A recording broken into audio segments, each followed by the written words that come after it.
friends. So I use macros a lot in Excel. They've been kind of a lifesaver over the years, and I found out that you can do them in Audacity. So I wanted to show you kind of a brief overview of how to use macros in Audacity, which is a editing software for audio. Okay, so if I have an audio in here that I'm working on right now, and if you go up to Tools and go to Macro Manager, this is where you actually have the ability to create a macro. So you're going to see that I've created some over here. Some are just easy keys for you. Some are a process of different effects to edit a piece of audio, which that seems to be the best way to use a macro. So for instance, here I have one that says we're going to do EQ, limiter, and normalize. In order to create one, you're going to hit new. You're going to name it. We're going to call it test. You can name it whatever you would like. And we're going to say, okay. It's automatically going to end with a parameter here, okay? As you hit insert to put in a new step, it's going to put it above the end. So you'll see here in a moment.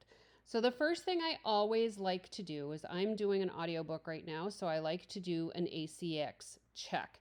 So I'm going to select ACX check from all of these different effects that are listed here, all of these different tasks that I can do. And I'm going to hit OK.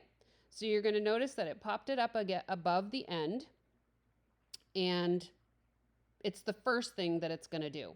All right, so the next thing I want to do is we're going to insert something else. I would like to do my effects. So let's go to EQ.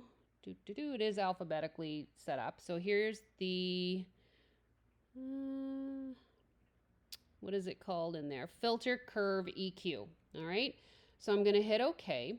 So here's the thing, is it's going to automatically enter whatever settings you had last. So if I need to change those, I'm going to click on edit, and it's going to bring me to that task, to that effect. Here's where I'm going to do my settings, and then I'm going to click on apply, and whatever those settings were are going to be what are set up here. Okay.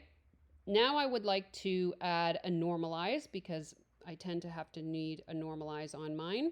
So let's find that right here and hit OK, and it adds it to the bottom. So you'll see how it's progressing towards the end. Now I also need to check what the normalized settings are. It should be at 3, and we're at a -3. I hit apply, and that's what it's setting for. We're going to close this just for purposes of testing so that I can show you how to apply it. So yes, we're going to say yes. So now I'm going to select a piece of audio. Now I could do the entire audio or just a piece.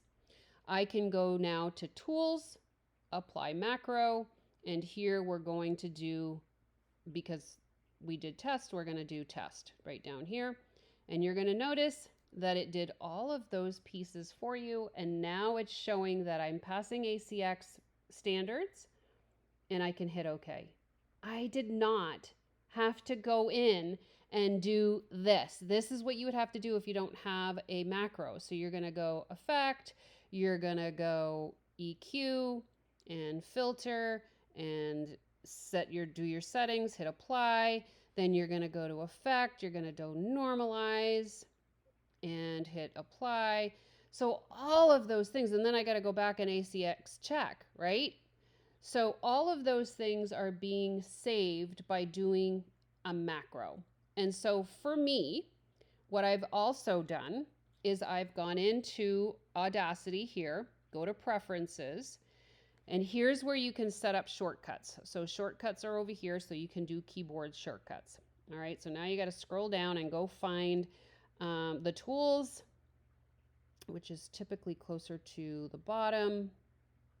Let's find it. Here we go. Okay, apply macro, right? And here are going to be the different ones that we created or that I created. for test, what we'll do is we'll highlight it. We'll go down here. We can do anything, really. So you can do function, command, and T, right? Command and T.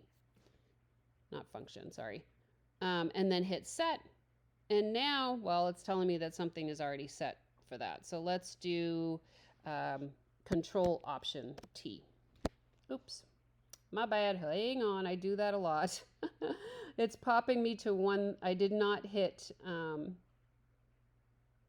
Here, let's do that again. Test, come down here, and then Control Option T, and hit set. And so now, hit OK. Now when I select this audio and I do Control Option T on my keyboard, it will run through that macro for me. Tell me that's not amazing. And I have a Control Option A just to do an ACX check. I have some of the other ones. Let's see.